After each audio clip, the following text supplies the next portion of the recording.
Hi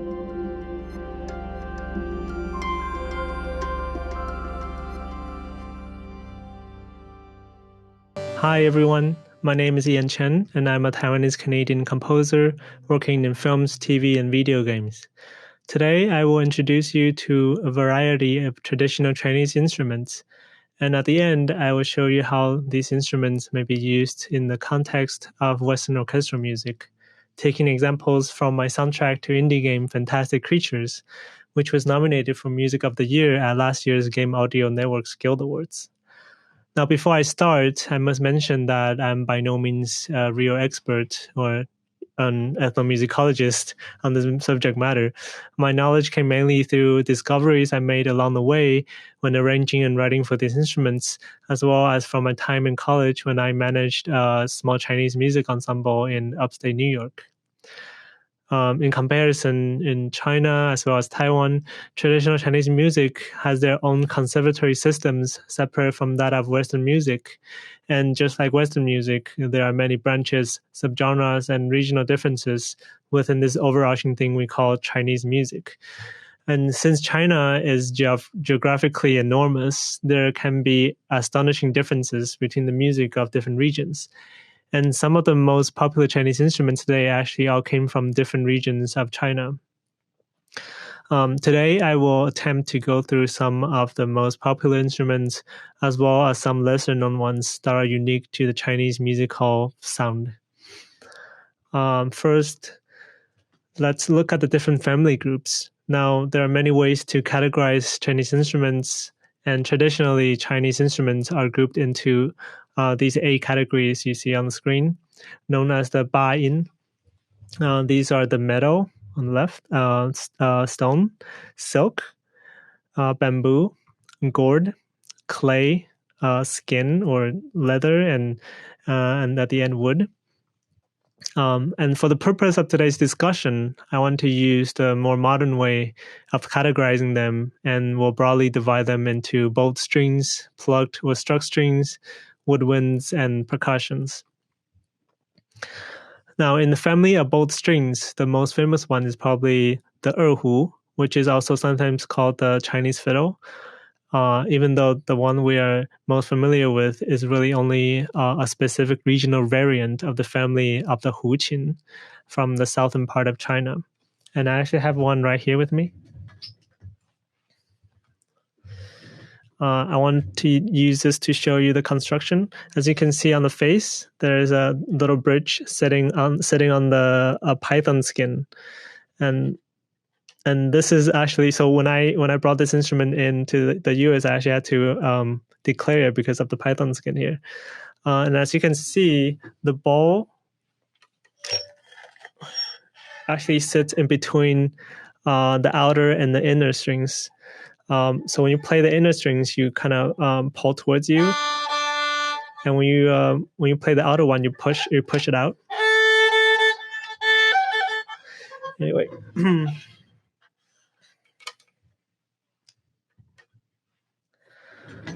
And in sound with the samples, it sounds like this.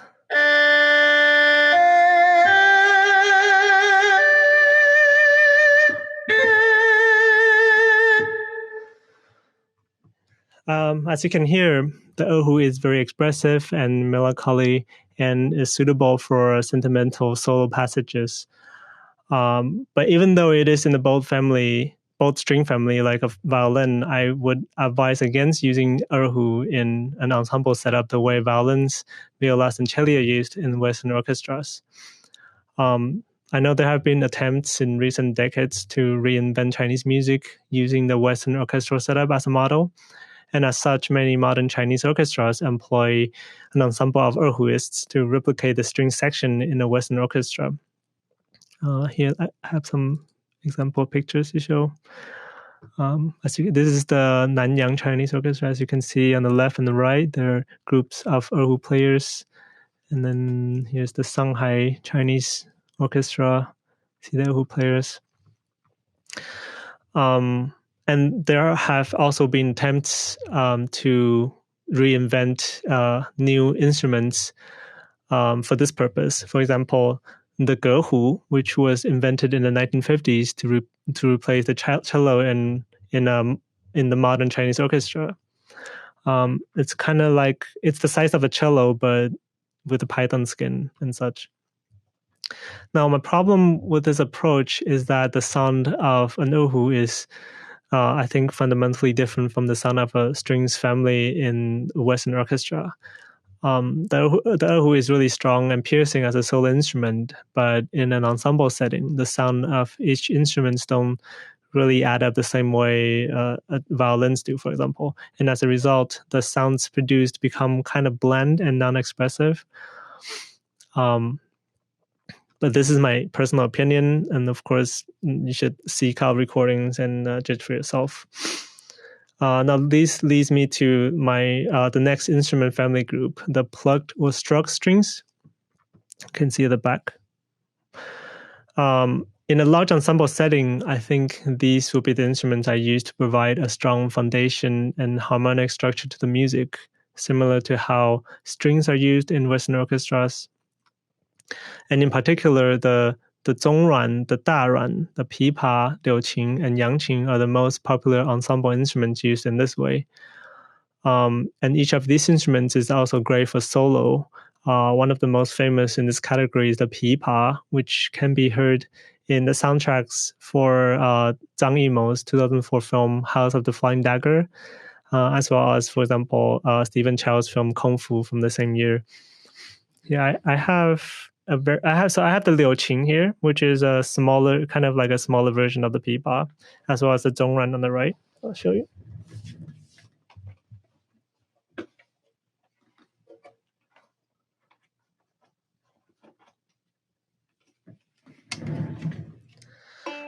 As you can see, it has 4 strings sitting on a wooden body, and it sounds like this. Play with the pick.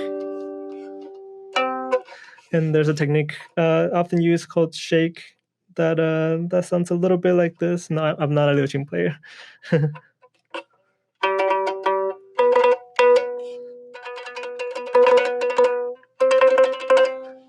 And then, of course, you can bend the strings.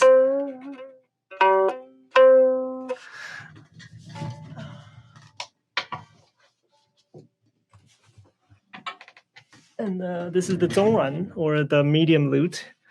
And it sounds like this. Now it's much louder because the body is bigger, and it has a rich low tone. And you can also do a shake.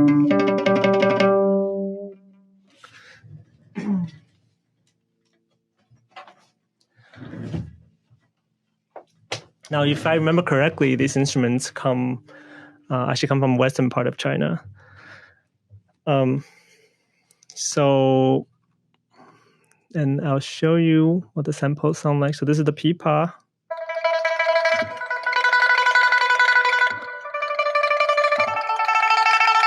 Of course, you don't have to do the shake. You can do.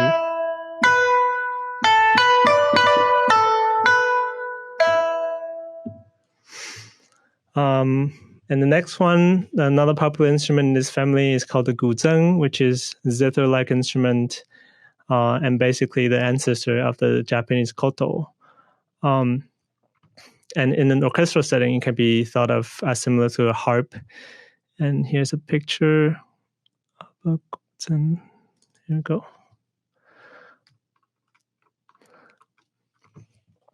And it sounds like this. Oh, actually, hold on.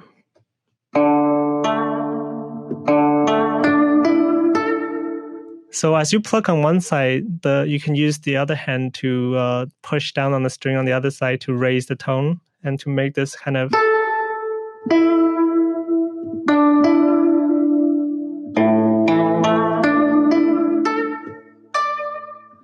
And I mentioned how you can use like a harp when you play glissando on it.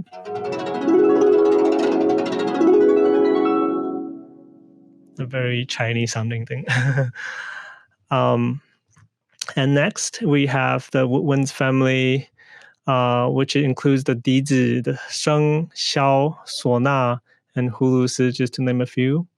the most famous one, I guess, to the Western ear is probably the dizi, which is a flute made from bamboo with a membrane attached to create a kazoo-like timbre.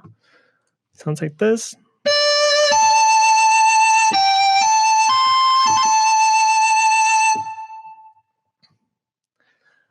Please note that the dizi is in itself a family of flutes of different sizes and tones, and you would often pick the kind you want based on the music and the register of the passage, kind of similar to how you might pick an English horn over an oboe or a piccolo over a flute.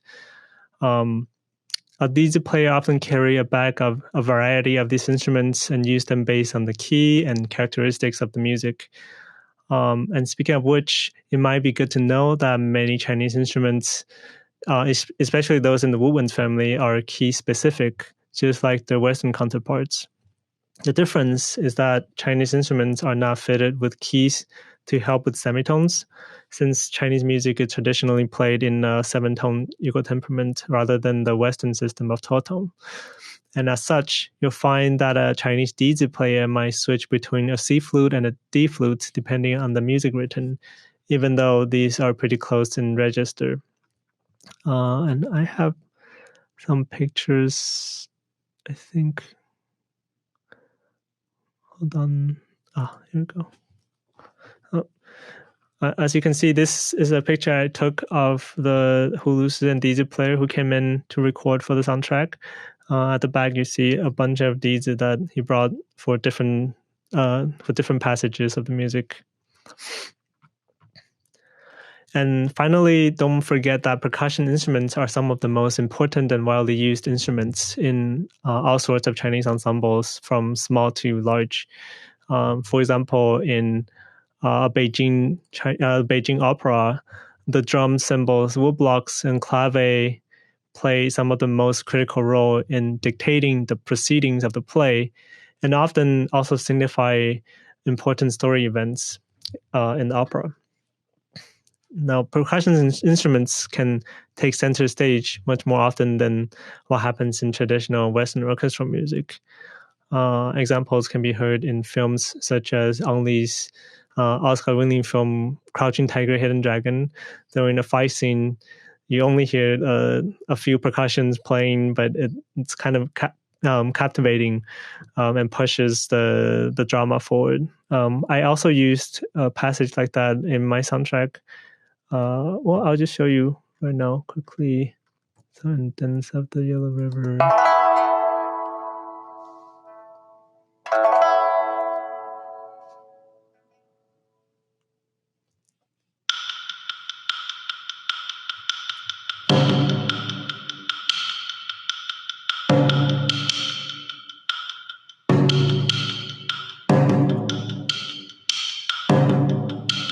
This is really cool because you don't often hear this kind of passage in Western orchestral music.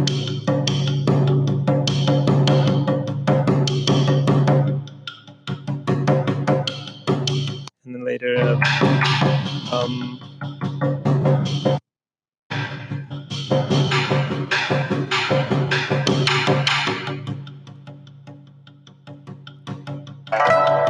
you hear this is the peepah, which we discussed earlier.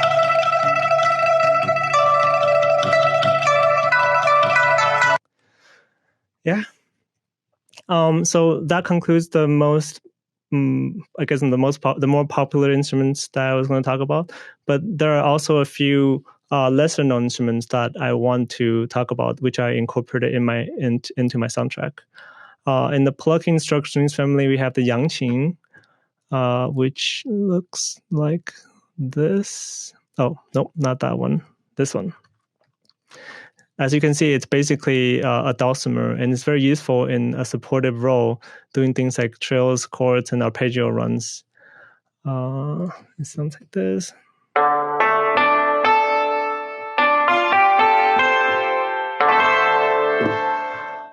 And another interesting instrument in this category is the lesser-known zither called guqin, which is one of the most ancient instruments and one with many romantic stories associated with it. It is favored by scholars as an instrument of great subtlety and refinement, and is often used to symbolize the concept of music as a whole in Chinese culture. And that one looks like this. And when you play, you move the thumb around. So kind of like the remains of the plucking sound can change notes as you go. So it's kind of hard to sample.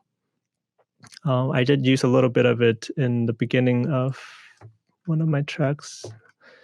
Can't find it. Anyway, it sounds like this.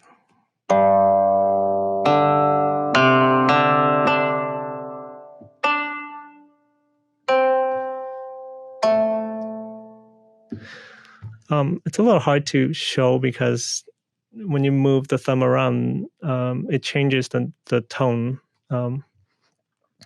Anyway,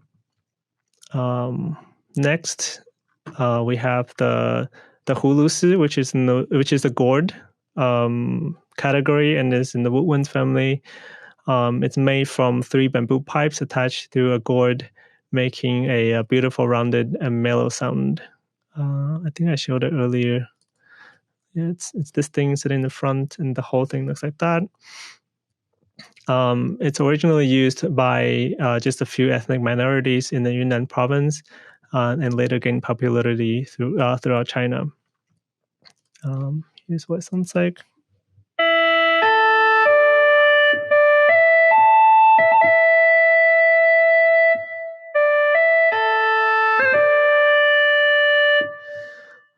I did use it as a solo instrument in some of my passages. Nope, not that one. Is this here?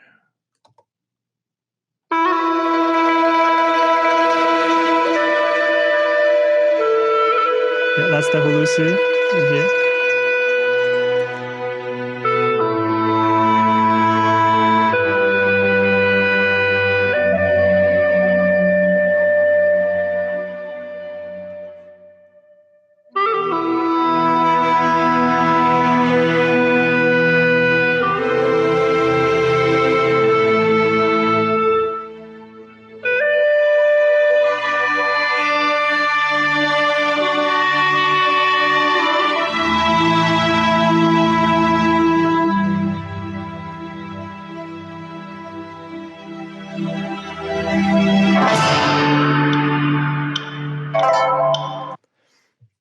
So the passage is hulusi on top of strings, and at the end, during this hit, you actually hear the Chinese gong as well as I mimic the Chinese gong with like metal balls, as well as arpeggio on the yangqing, as I demonstrated earlier.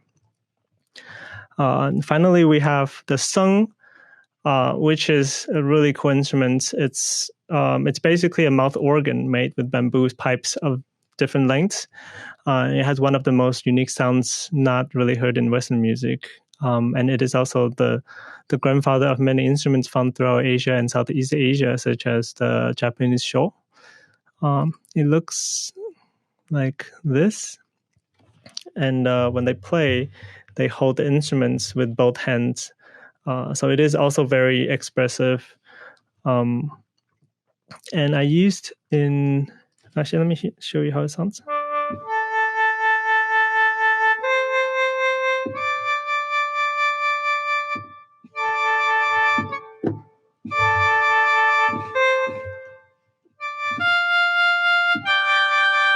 So you can play multiple notes at once. So and in the more modern Chinese orchestras, there are more versions of this invented that are larger, and it creates support for the music.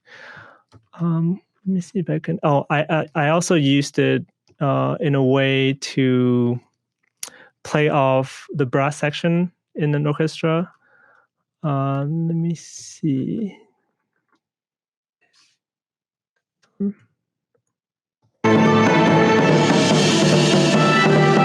That's a 7.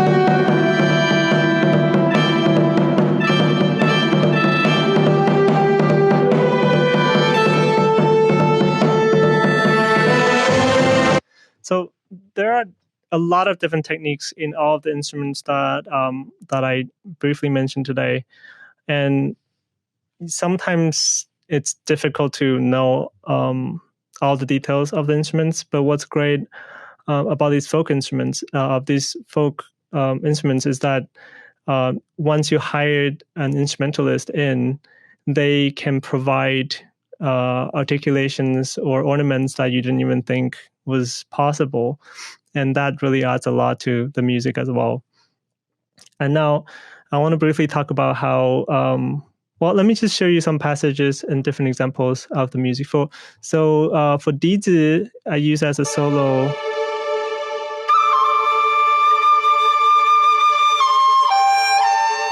It's very piercing, so it's really easy to cut through.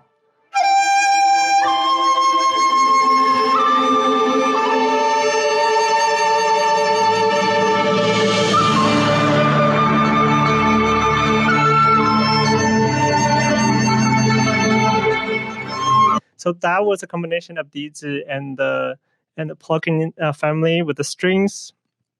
And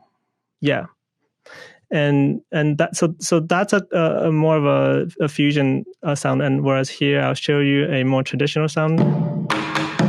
Again, percussions with the pipa. So small ensemble is more common in traditional Chinese music. And then later I use the sung.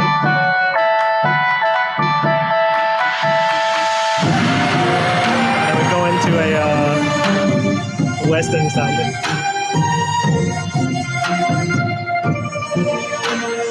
This is the strings ensemble with the pipa and the beats on the top. And now the erhu. As I mentioned, I prefer to use the erhu as a solo instrument.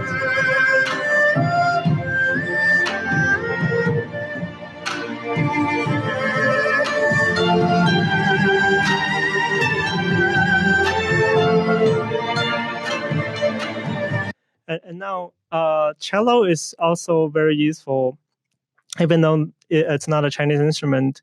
Traditionally, I feel like if you use a traditional Chinese instrument, you kind of lack that sort of low-end string sound because it just didn't exist.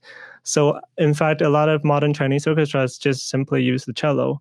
And just like a Western orchestral score, cello is also very useful in this context. What else can I show you? So I've shown you this one already. What is this? Oh, no. Oh, so this is the bawu, which is a Dizi-like instrument without the membrane. So it sounds rounder.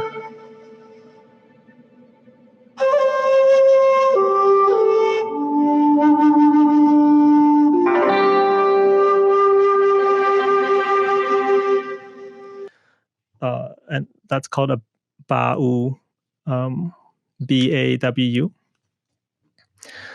And now, before I go, I want to also briefly mention how when you hire an instrumentalist, nowadays there are many who also read Western staff. However, traditionally, it's more of an oral tradition, and then later there's a new way invented to notate things, which is called the Jampu, which uses numbers instead of Western staff. And here's an example of how that looks like. So, for example, in Amazing Grace, so one means the for example, in the key of C, one would be C. So this would seem like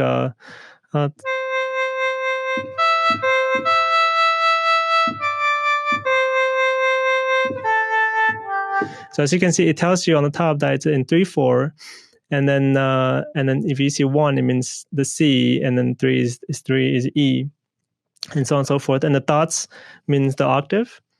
And so this is traditionally traditionally how things are read, and you can even see it in score form. As you can see, This is like a large score with the woodwinds on the top, the strings here, and the percussions, the pluckings, and so on and so forth. And when I had the instrumentalist come in to record for my soundtrack, I had to handwrite basically transcribe all the score into the Jampu form. As you can see, it's going to be hard to see. Oh, there we go. Like that. So for each instrument, I had to make the Jampu version of it. Now I know I'm based in LA, and there are actually many artists here or many instrumentalists here who also read Western stuff. I mean, they could be more expensive, and it is not the way that they probably learned the instrument originally. So, if possible, I would suggest to see if you could make a Jampu version of it for them, especially if the people you're hiring, for example, for me, I hired them from the eastern region of LA, where there's a lot of Chinese population, and a lot of them don't actually read Western stuff. So this is useful to know. Of course, if there's no way for you to translate it, then by all means hire someone who knows how to read Western stuff. But like I said, it is really important, I think, especially when you write for Chinese instruments, to hire a Chinese instrumentalist to come in, and they will add so much to the music. All right, I think that concludes my talk today. I hope it was useful, and I'll see you next time. Thank you.